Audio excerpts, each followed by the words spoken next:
Welcome to Real Herbalism Radio, coming to you from River Road Studios. Today's show is sponsored by Occupy Medical. Occupy Medical is a free integrated health clinic in Springfield, Oregon.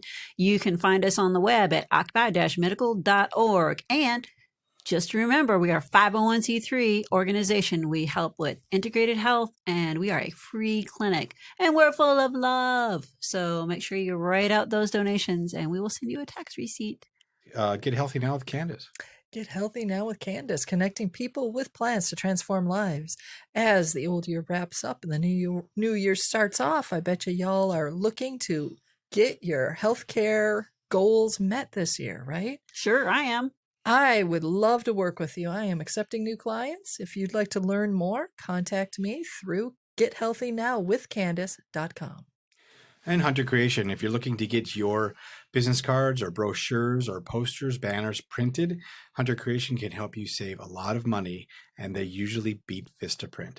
So if you're looking for good printing prices, contact huntercreation.com. That's all you new herbal businesses, too, over this next year. You're going to need printing. Mm-hmm. Yep, you'll need That's printing. For sure. And Vistaprint, it's not necessarily your friend. No, they did a really great job of selling my email. Lots of places. Great. I did not appreciate that. No, bad. Right. Y'all didn't do that for me, though, so that's why we're using Let Hunter y'all. Creation do it. They'll do it right. All right. Sue Sierra Lupe. Sierra Lupe Herbal Consulting is my personal herbal consulting business, and my specialty is working with existing diagnosis and medication, although I have patients that come in that don't have existing medication, and I help supplement whatever the things are that you've got going in your life to achieve a healthier lifestyle. You can reach me at Sierra Lupe Herbal Consulting at gmail.com. Yes. And remember, Sue's really, really good at connecting and talking with doctors and speaking their language. So if you're concerned about the herbs that you want to use and you want to make sure that the doctor respects that, Sue will be your person. That's right. I speak doc. All right. Ace High Heat Graphics. If you're looking for custom and printed shirts or hats, they've got you covered. If you're looking for a great way to fundraise for your organizations, they can offer you a one-color white shirt at $5.25, which allows you to turn around and sell it for a whole lot more. So if you have any fundraising needs, contact acehighheatgraphics.com or sales@acehighheatgraphics.com. Oh, and don't forget that you will also be supporting youth, because that's actually a youth-owned business. That's right. It is. It is a youth-owned business. Herbal Nerd Society, guys. The Herbal Nerd Society is my favorite group of folks. Yes, they are fabulous. They are wonderful. Yep. The Herbal Nerd Society is our collective society for teaching and sharing great information on herbs. They support us by paying a small monthly membership fee, and we support them in their herbal studies by creating and writing on different herbs each month. Yep. We focus on one herb a month, which we've said over and over again. That's the best way to learn herbs. Just take one and focus on it and make it your friend. And for those of you who've tried that and then say, oh my God, so I got to know these 5 herbs really well, but I really don't know how to formulate with them. We write articles every month on formulation for working with the specific herb that we're working with. And once you get to know it really well, here's some ideas for how to formulate with it. Using it energetically. We'll pick one of the chemical constituents and talk about that one. And then you find when we're talking about another herb, it'll have a similar chemical in it. And then you're interlacing your knowledge through the months so that you understand how these herbs work with our bodies even better.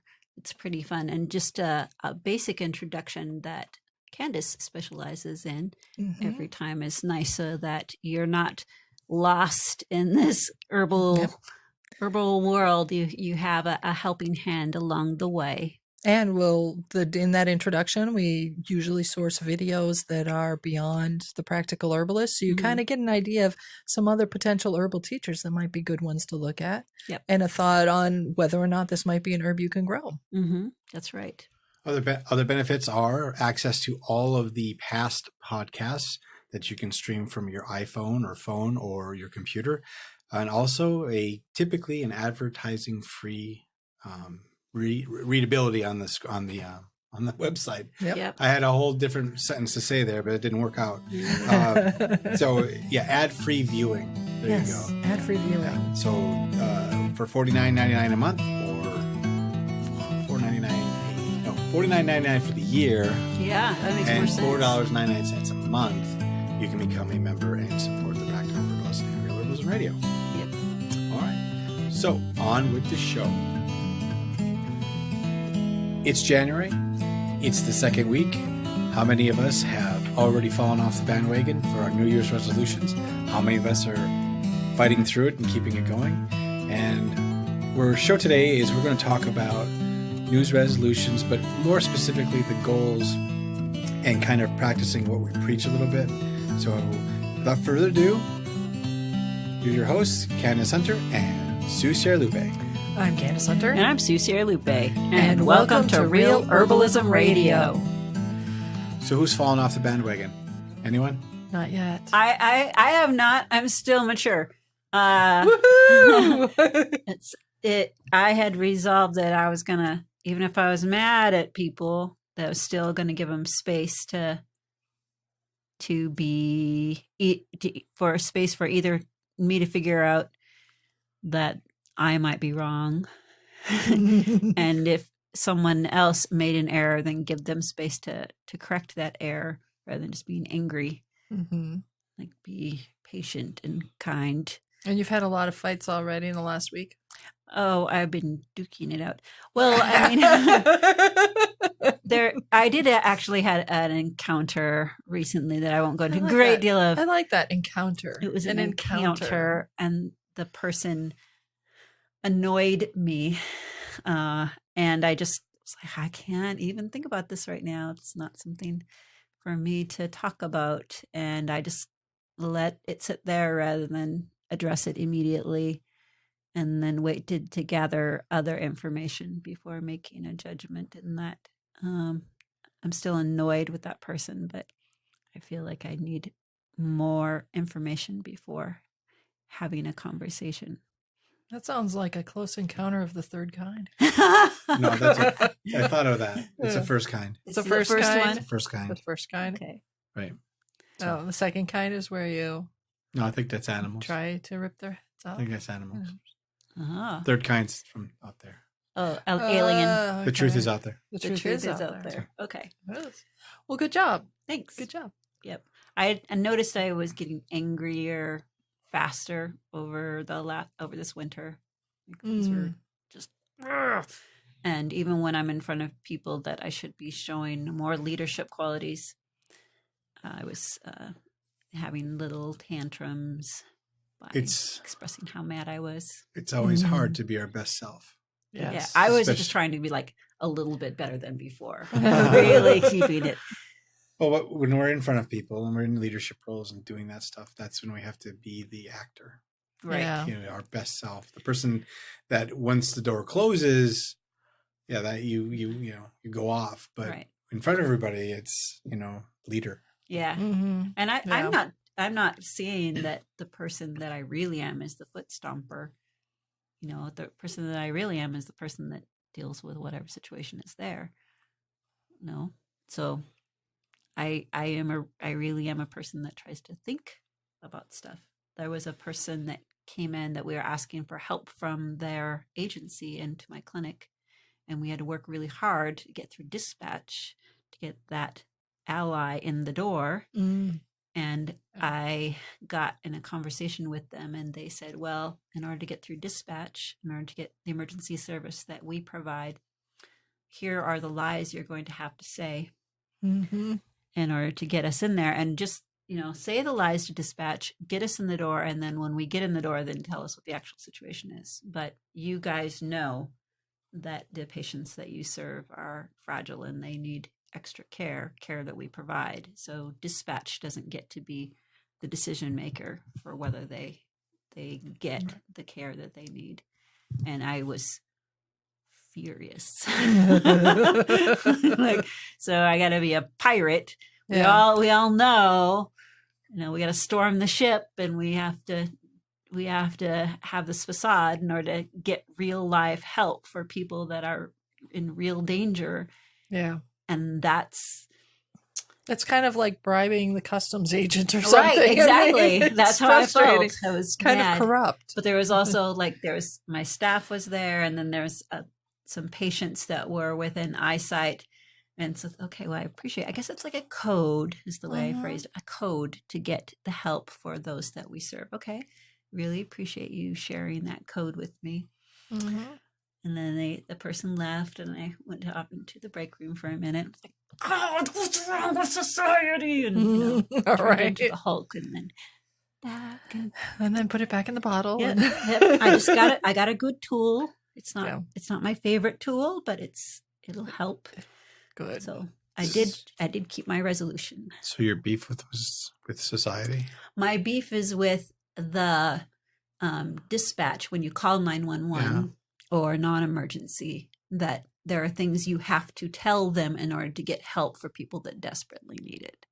Which may not be entirely But true. is it true?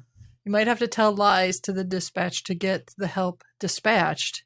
Once the help arrives, you can tell them the truth, and the proper help will be given. Because they do not value the people that we serve. Mm-hmm. And it has become policy. And it makes me really angry. Yeah, because it boils down to money. Correct. It boils down to discrimination. Well, it does, but it seems on like money. it seems like if we could do it, there would be like a class action lawsuit there. But who's going to pay the lawyers? Right. You're right. So- Yeah. I'm just going to keep doing what I do really, really well. And I know I'm not the only person that said this. And I know back when I was a social worker, I also had to figure out really, really clever ways to get the people that I served the things that they needed. And I felt like a pirate back then too. Yeah. And it annoyed me then. I just kind of thought, well, maybe that's just what social workers do. you're just infiltrating the bureaucracy. I guess so. Yes. Yes. But again, I'm not special. Our town is not special. It's all over America. I understand.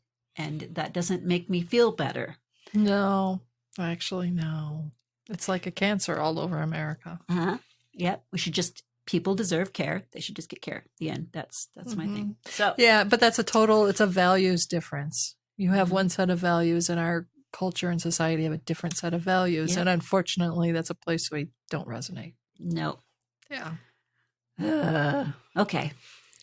But All that does right. not mean that you should not stick to your values. Right. I will continue to stick to my values and do what I can to, at the best of my ability, to help those that I have been tasked with serving. Yeah. Because it's the right thing to do. Mhm. Everyone wins. So, Exactly. Yeah. And I mean, when that anger comes up about it, it's because it is a boundary that Mhm. that is being infringed on. So learning how to redirect that anger in a way that will help you serve your clientele better, your people better, Yep. is really, that's the key. That's where Yep. the real transformation happens. Yep. And you're on the process. You're on the road. Yep. So anyway, that was my little fussy gussy. Good job, though. I'm proud of you. Thanks. That's big work. Yep. And we're only 2 weeks in. Yay. That's awesome. That bodes well for 2019. Yeah.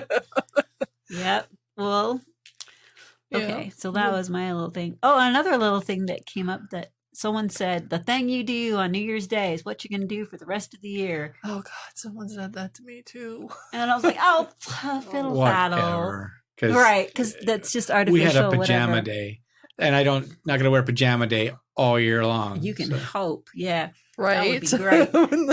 Now, I know there are people pajamas in my here. community that believe pajamas are, A fashion statement. fashion. Oh, they and are. wear And that- sometimes they can pull it off. you know, Mhm. sometimes, but Not the most ones of at the time they grocery can't. store I go to.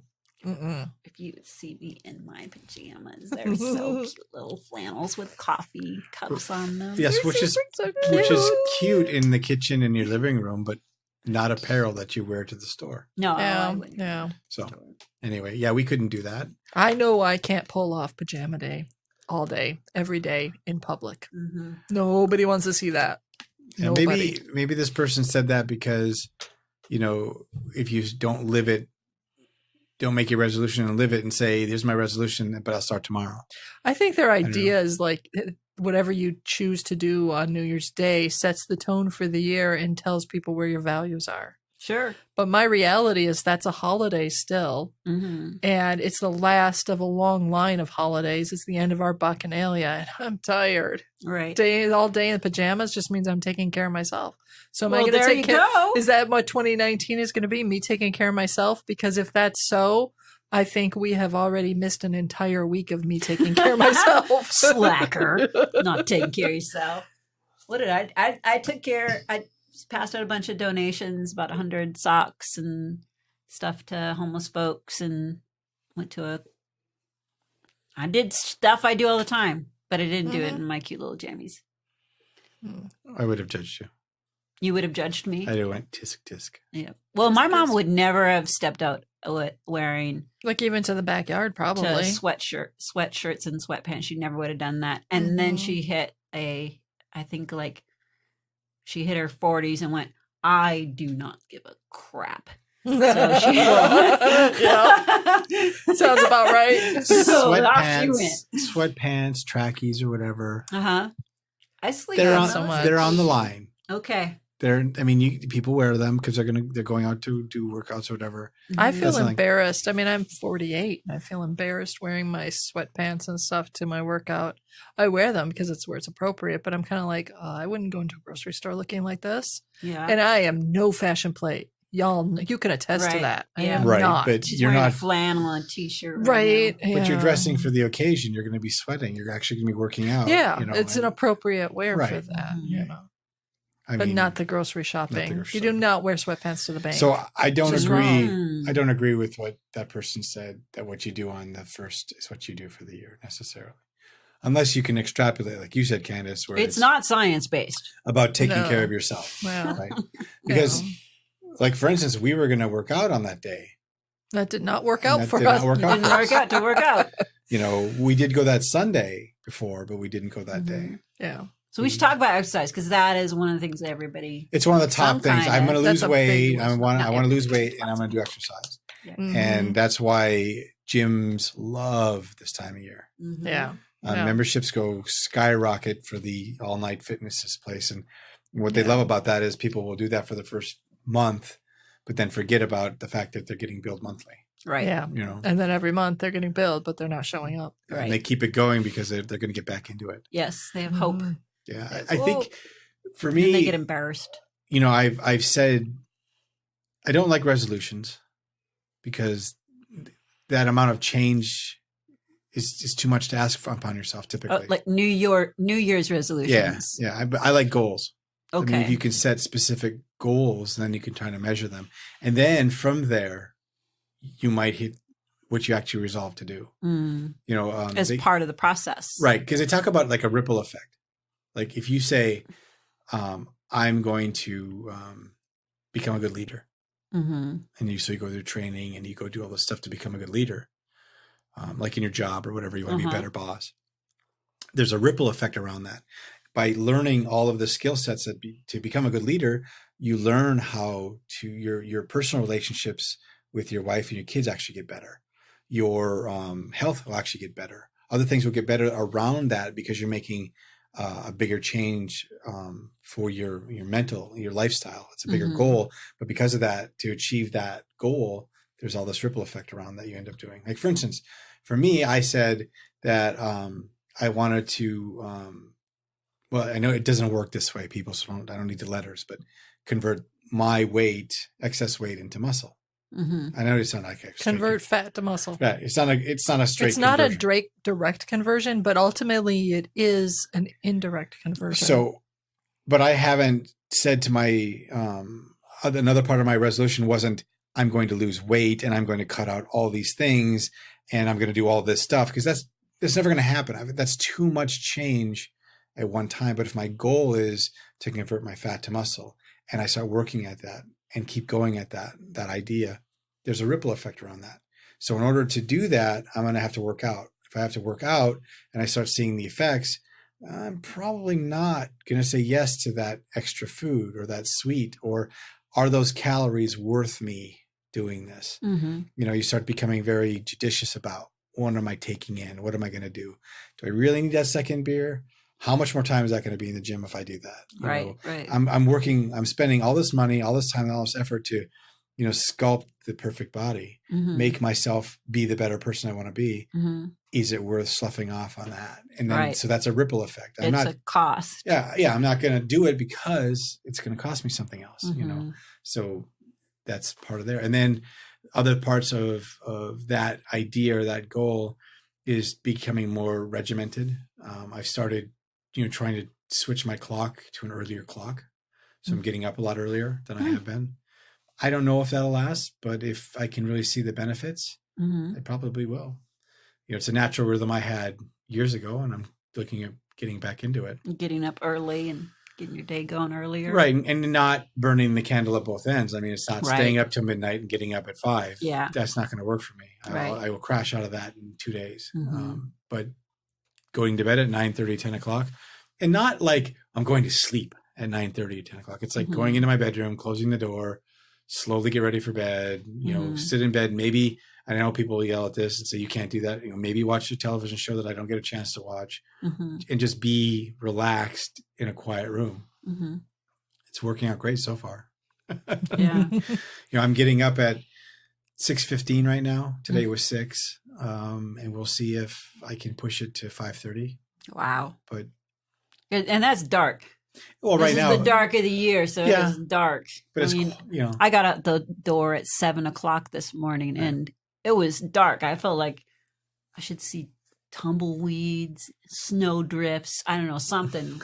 There were not very many people wandering around those dark streets. And I like that. I like that a lot. Even when in the summer, when it's 7 o'clock, it's still early enough where it's not as crowded. Right. And I like that part of the morning. I really do. So, well, you talk about ripple effect. It did. Now I have to get the flock up and put them to bed every day. I'm sorry. I'm sorry. Every day. Until the sun is up early enough when I leave. And then our government just changed the time on us. So I'll have another few months. Now, hey, a little side fact on that.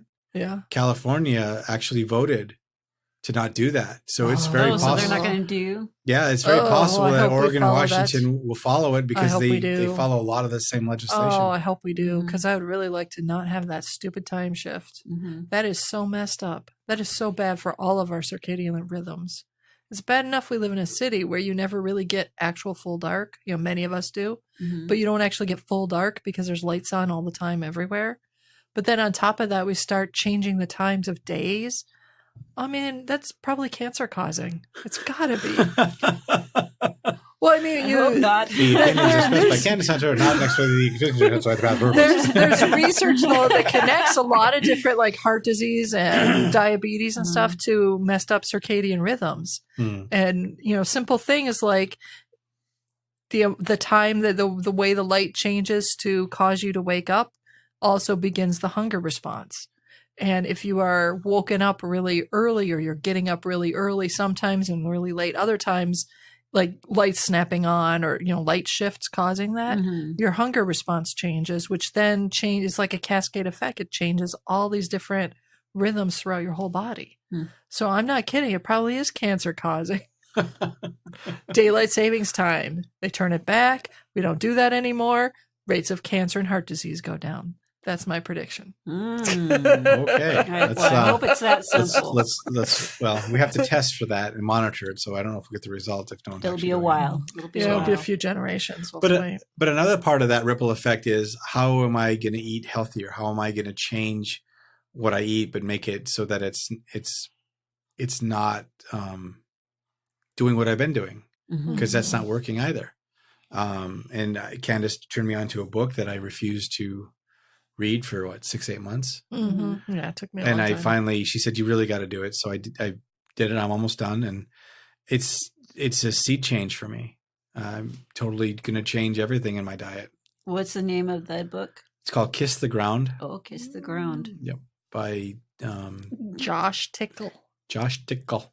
Yeah, Sue laughs every time I say that name. It's funny. I said I was going to be mature in other ways, not especially since the name of the book is Kiss the Ground by Tickle. Right.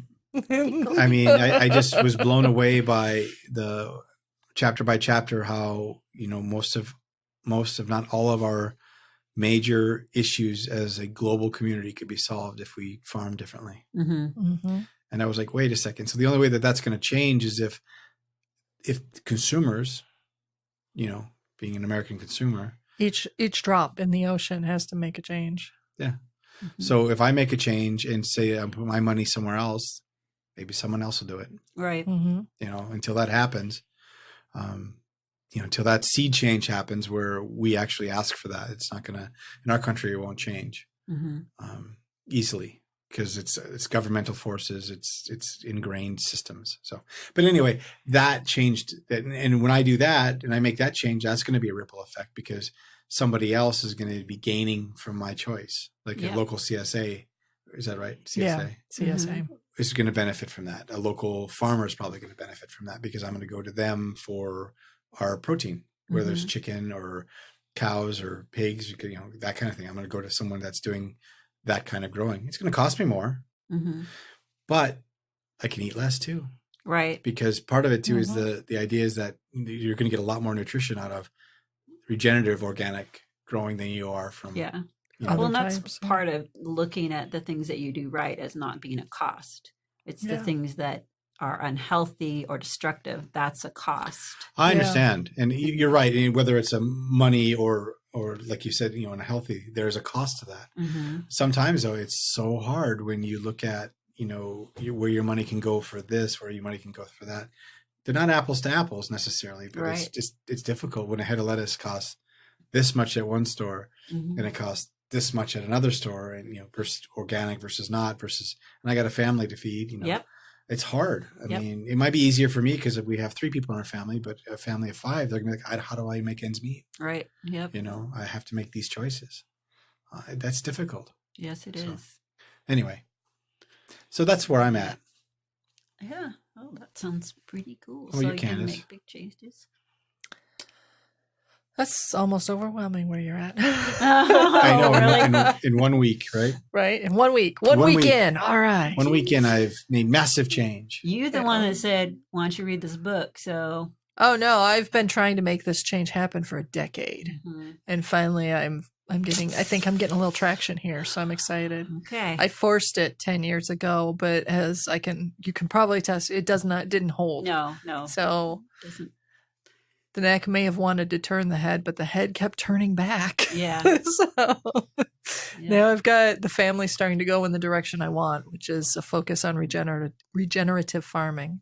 I started the urban farm project on our land, which is just a little city lot. I find it humorous calling it land because that sounds like there's so many acres. I'm like, no, not 0.25? not even a quarter. We're 0.23. Yeah. Okay. Oh. Well, if you count that one area. Or less than a quarter of an acre in the middle of the city.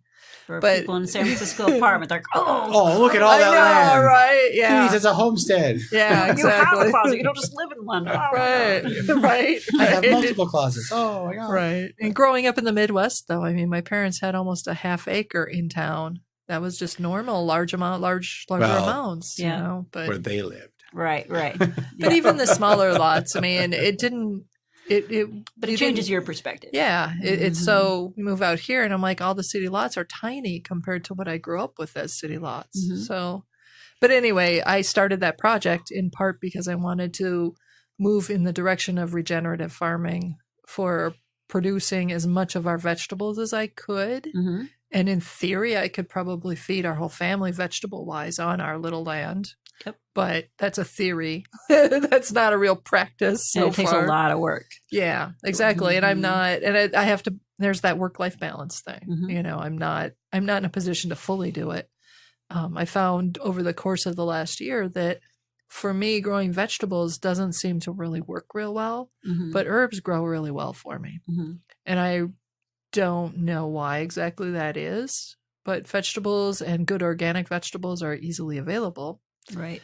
Whereas there are a lot of herbs that aren't as easily available. A lot of herbs, they spend a lot longer time growing. Yeah. And they're part of it. Whereas they're more, vegetables, you stick them in the ground and then you've got a short season to. And you've got to be right on it. And I think that's the big part for me is that I'm not as good at consistently getting out and watering things, consistently getting out and putting out compost, I pull weeds mostly.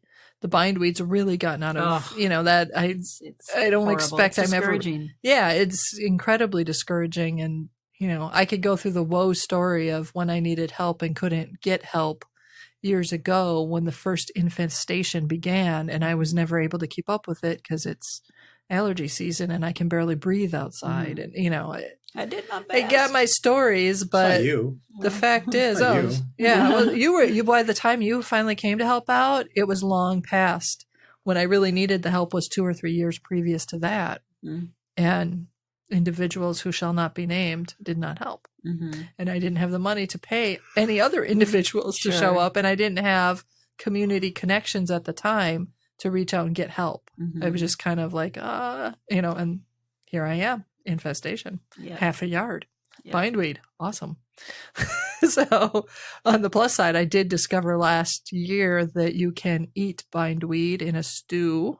Oh, good. Yeah. So hungry. I'm going to try that out. And that it is actually supposed to be a good nervine or nervous system recovery herb. Okay. So this next year I was planning to do a little bit more playing with that and see how that goes. We'll see. Yeah. I don't like bindweed. Bindweed sucks. I don't like it. I may fall in love with it if I can find a good way to use it. Well, why don't you do that? Because if I'm you trying. do, it'll die. I'm aiming for it. That's what I figured. Like a vegetable. Treat it like a vegetable. Yeah. As long as I can treat it like a vegetable, we'll be in good shape because I got plenty of it. I could feed an army. Well, isn't that there one time that you said that the herbs that we need sometimes appear and grow near us, and when we don't need them anymore, they leave? Yeah. So what's bindweed telling you?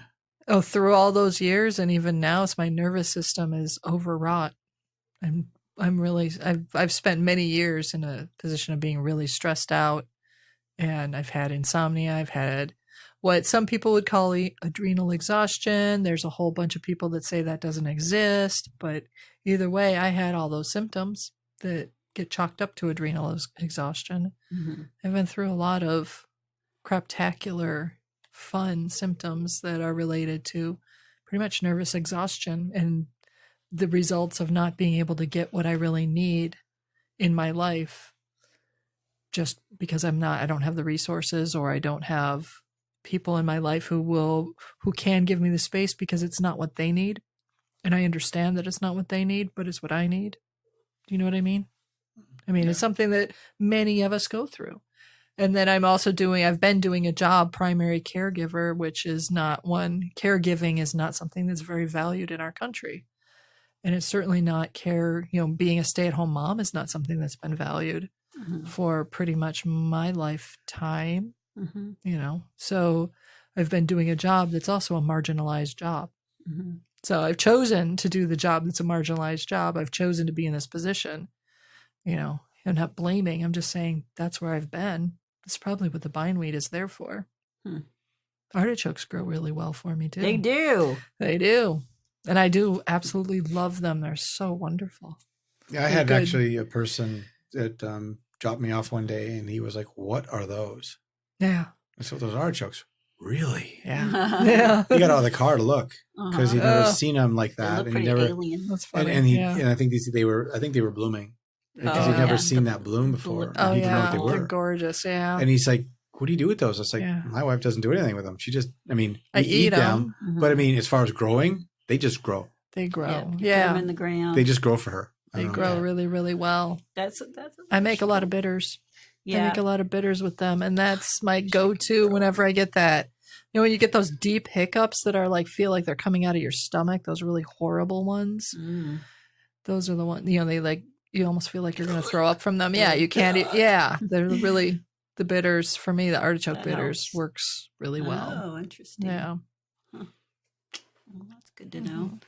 So it sounds like what our piece is that looking at the goal, the broader goal, and the details kind of go in there, and then reevaluating the things that take away from our goal with more, I guess I said it as a cost, like you were talking about how eating more sugar or whatever, like those things cost there's you. a There's always a trade for what you're Right. doing. Because we And- tend to look at those very things as, oh, but I deserve this thing. So, well, actually, the thing that you deserve is the thing that's good for you, the thing that makes you healthier and happier. That's what you deserve.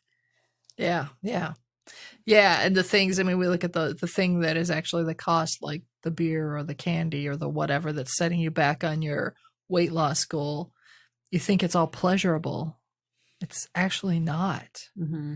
And when you really get off of it and really start to feel healthy and good, you realize those things that you thought were pleasurable really aren't pleasurable at all. Yep. And the stuff that is good for you usually is actually quite pleasurable. Yep. I mean, there's nothing like a good steamed artichoke. That's true. Right? I love it. That's why It's so good. I wish I could grow it. Well, you know where they grow. You just come and I pick one. do. Go to your house. Get a bag. Yeah. Pocket knife. So yeah, the important part is that if you've figured out what your goals are, they're centered in your values, you're properly motivated, you've got a good reason to do it, just keep pushing forward. And if you have a setback, shrug your shoulders and move on. Yep. Keep moving. Don't quit. Right. If you didn't get to the gym this week and your goal was to get to the gym every week, go next week. It's all good. Yeah. And remember, anytime you make these changes, it takes time. And Mm-hmm. going to the gym, if you haven't gone to the gym in a while, it's going to hurt. Yeah. You are not going to feel awesome afterwards. Right. The first few weeks are going to suck. Yeah. I remember I had a conversation with a lady. I might have said this in a story before, but she was older. She had kids, and she wanted to start martial arts. Mm-hmm. And she went to an adult class, and she came in and she did it for the first day. And she's like, "Oh wow!" And I had talked to her beforehand, and I said, "You're going to feel this. I mean, you may not do a lot today, but you're going to find muscles you didn't know you had." Mm-hmm. And I said, all week, you're going to be sore. Yeah. And I said, it's going to be like this for about 3 to 4 weeks. Every Yeah. time you come, it's going to get better and better, but Yeah. it's going to really suck. And most people quit because it hurts. Yeah. Uh-huh. But there will be a point where it stops hurting. Yeah. And once you hit that barrier, once you pass the hurt, then you get the fun stuff. Mm-hmm. Yeah. Then you get all the, then when you leave a workout, you're full of, Exhilarated. you're full of dopamine. Everything is good. You feel great. You don't Yeah. hurt. Mm-hmm. You can get injured. Sure. Something happens, but the general workout doesn't hurt you anymore. Yeah.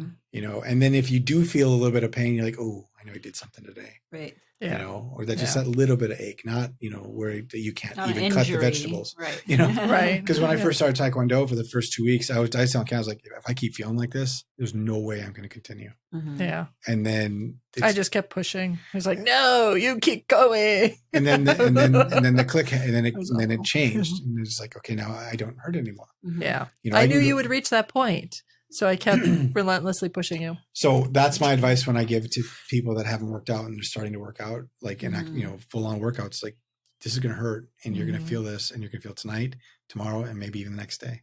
Mhm. But come back and Yeah. build up, almost like build up that callus, so your muscles and body know that this is happening, Right. and it does react. Your body does do things to fix itself. Yeah. So got to go through the barrier on any of Yeah. this stuff. It does. And the way that we support each other should be a little bit different too. Some people, I don't know if people are pushing you. No, push me and I'll probably turn around and slug you. So nobody Right. pushes me. So But what works for you to get encouragement to keep going, even though you want to quit something? saying good job.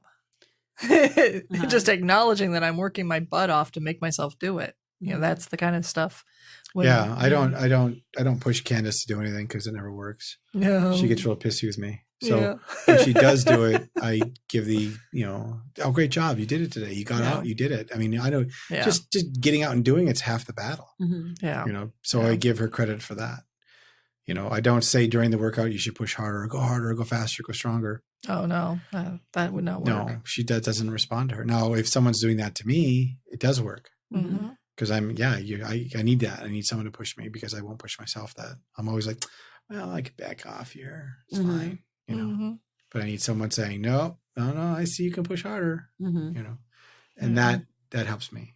Mhm. So that's why I have to go with a trainer. I have to go with somebody I'm accountable to. Right. Yeah. So, Well, and that's why when you first started Taekwondo, I just kept pushing you for 6 months until you finally it clicked. And then I just stopped pushing you because I didn't have to anymore. right. but I knew that that's what you needed. And I knew at that time that was what was right for you. This time with the weightlifting, I knew that that was right for both of us. But I was like, I don't even have the energy to push you. So I'm going. You can go with me or not, but I'm going. Mm-hmm. And I think you went along to humor me. I did. I did. Well, I mean, like with any of these programs, you know, we talk about costs. I mean, there's a financial commitment to it. Mm-hmm. You know, it's not inexpensive to do what we're doing. Mm-hmm. But then again, I mean, when I'm 65 and I'm still walking and I don't have a problem and I can do all these other things, I invested in that, I guess. I hopefully will have a longer life because of what I'm doing now. Yeah. And people, if you ask people on their deathbed, what would they say? I probably should have done more for my body. Right. I probably should have invested there too, because, you know, it's important to invest for your retirement and make sure that you're okay. But if you don't have your health, it doesn't matter how much money you put in the bank. That's right. You know, so yeah, there you go. Cannot have wealth without health. It's true. All right. Well, hey, we had some herbs in the news. We had a couple articles that came over the hiatus that I thought were pretty interesting. Yeah, that rosemary one that you shared with us, I thought was particularly interesting. Right, and that came from Knowledge Ridge Science is the publication that was in, and then Sue, you took one step further and you looked at the study. Yeah. So we could probably talk about what is the main crux of that article, if you'd like. Okay. I'm not sure if you have that in front of you or not. I have the study in front of me. All right. So the article was reporting on the study, and the basic claims they were making was rosemary gives you more mental stamina, essentially. Yeah. And that made me think about other things, but so Sue, you've got the article, you had the research that you looked at. So the whole premise was that rosemary water helps with your mental clarity. Let's see, acute ingestion of rosemary water, evidence of cognitive and cerebrovascular effects in healthy adults. So it's a pilot study, right? And there were 8 adults that they broke into groups, and they said, okay, some of you, well, they didn't tell, I guess, who's going to be doing what, but some of them were just drinking mineral water. And then the other people were drinking rosemary infused water. And they did some cognitive tests like before the study. And they also measured they did a test, a spectron infrared.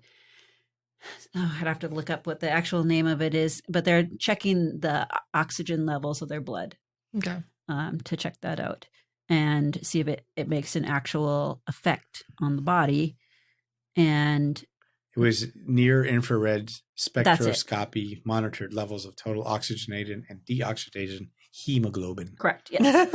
In other words, how much oxygen is in your blood. Yeah, that's right. So, and that would, if you think about that for a second, think about the whole thing about free radicals and in attaching to oxygen, then having fewer free radicals, oxygen that's not linked to things would be healthy.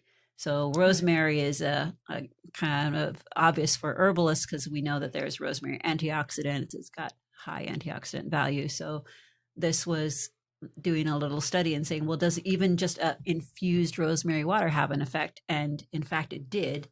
Not only did people have a 15% better testing with the cognitive testing that they did after they were giving them rosemary, as opposed to the people that were on the mineral water, but they also, their deoxygenated hemoglobin levels were much higher, which that's why it would affect your cardiovascular health and cognitive health. So they're very specific. They're not saying drop a sprig of rosemary in the water and drink it.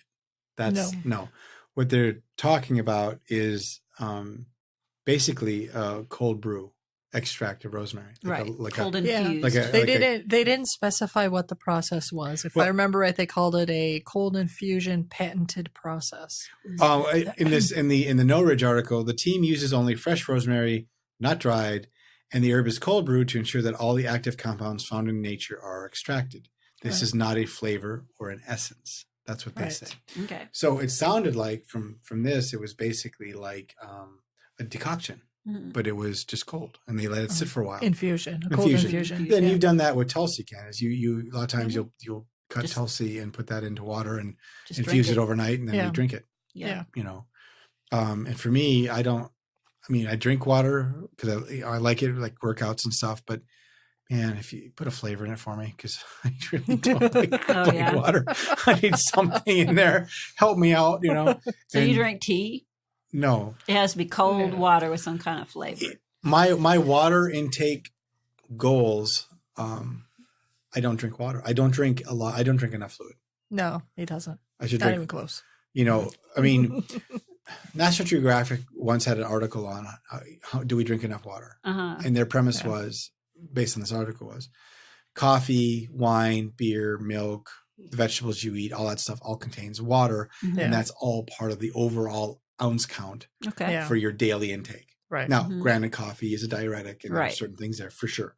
But if you are consuming liquids all day, that you are going to be hydrated at the end. Yeah. And if you eat vegetables and stuff that are like lettuces and those types of things, or fruits, you're taking in water. Watermelon or whatever. Right. Yeah. So they said that was all part of the fluid ounce, this idea that you have all of these things you do, and then you add this, 10 8-ounce glasses a day. That's where they were deciding, is that right or not? Right. In their mind or in their study, no. You didn't have to do 10 full 8-ounce glasses that were, pure water, or whatever you want to call it. Right. But whatever, that aside. So I like flavor in my water. If I could, a couple drops of whatever, I'm on it. I'd drink a lot more water if it was flavored. Like you throw lemon in there? Sometimes I do, but it's, and I have to think about it. I mean, I have a bottle right here. I've taken one drink since I got here. I probably should take another one, but it's plain. There's nothing in it. Right. So I know. See, you have a bottle on our table, and you've already drank those things. Candace, let's see here. Candace is the same size water bottle I have, which is about a 22 ounce, 24 ounce. Yeah. So hers is about half gone. Mine, almost full. Wow. Yeah. When it comes down to it, if you really want to know if you're drinking enough water or taking in enough liquid, you look at things like, what color is your urine? Is it fairly clear? Yep. And your skin, you do the skin test. And pinch does your back skin, your hand, and if it bounces back, then you're hydrated enough. Yeah, is your skin supple? And then for someone like you get those headaches. You get an all-over headache across the whole of your head when you're really dehydrated. Right, and I do get those, and that's usually that happens occasionally, but a lot of times alcohol was in the picture within the last 24 hours. Which is part of dehydration. Right. Yeah. Right. Yeah. So in that case, I would disagree with the National Geographic article, because I drank a lot of beer the last time, and that did not hydrate me. Right. Surprisingly, that didn't work out real well. Good point, National Geographic. So 10 8-ounce glasses of beer will not create hydration. Okay. All right. At the end of the day, I peed a lot and it was clear. Let's get that. I'm sure it was. But the next morning or whatever, I've got a kind of a migraine here. Yeah. Oh gosh. So we're talking about the rosemary. The rosemary decoction, and it's above just throwing a sprig in for decoration. That's right. And I thought at the beginning when we were reading it that it was like a hydrosol or a hydrolate or. I looked up, I believe it was the correct product. It was the rosemary, #1 rosemary water, which was featured in like Vogue magazine and BBC, and it was like got a whole ton of press over 2018. And I believe that's the one they used in the study. #1 rosemary water. That company creates a patented cold infused product. They don't tell us how they did it. They do say it has 2% rosemary extract. The extract is made through this cold infusion process. So I don't really know for sure what the level of content of rosemary is in their product, except 2%. I would say if you created an infusion with a strong rosemary infusion. Cold Right. infusion, you're probably getting similar. Rosemary has a very strong taste, so I don't think it would you'd take know. too much. Yeah, to I get would think, that, especially if it's fresh, Right. yes, because it loses a lot when you dry it. But yes, and they're using the company says they use only fresh, mhm. so and they used the a company's water because I think just consistency. yeah, Right. yeah, This is what these people are drinking. The safety thing to take away from this, if you plan on doing this idea, Mm-hmm. is do not add rosemary essential oil to water and drink it. yeah. That is Mhm. definitely not okay. No bueno. No, Yeah. No good. And also keep in mind, this is an astringent. With any astringent, that can affect your digestive system. So if you're Yeah. just drinking this strong astringent on an empty stomach, you need to have something in there is your stomach is going to go, ooh, it's now time to activate. And if there's nothing in there, you're going to eventually start running into acid reflux and stuff like that. so it can boost your desire to eat. yeah. So if you're working on weight loss, perhaps not rosemary. I don't Yeah. know. Or Not with sure, something I mean. with something like if you put cucumber and something that's hydrating Yeah, that would make with sense. like cucumber water that you have down south. Yeah, Mhm. You have that and some rosemary. That would be a nice balance. And I wouldn't worry too much about it. But yeah, I don't think that this is anything more than a pilot study. I look forward to more of it, and it just confirmed for me that yes, antioxidants work, and rosemary is a fabulous herb, and we are really lucky to have it. And I'm looking forward to finding out more about rosemary and how it actually works in the body. yeah. Well, I mean, herbalists have known for rosemary is stimulating to the circulation system and helps improve cognitive abilities Yep. for an awfully long time. And now we know why. Ancient Greeks even. Yeah. Right? We don't have to say just trust me on it. I can say and here's one example as to why. Yeah. Yep. All right. So till next time. Put an herb on it. The statements made about herbs and products on this podcast have not been evaluated by the United States Food and Drug Administration, FDA, and are not intended to diagnose, treat, cure, or prevent disease. All information provided on this podcast or any affiliated websites is for informational purposes only and is not intended as a substitute for advice from your physician or other healthcare professional. You should not use the information on this podcast and its affiliated websites for a diagnosis or treatment of any health problem. Always consult with a healthcare professional before starting any new vitamins, supplements, diet, or exercise program before taking any medication, or if you have or suspect you might have a health problem. Any testimonials, questions, or case studies are based on individual results and do not constitute a guarantee that you will achieve the same results.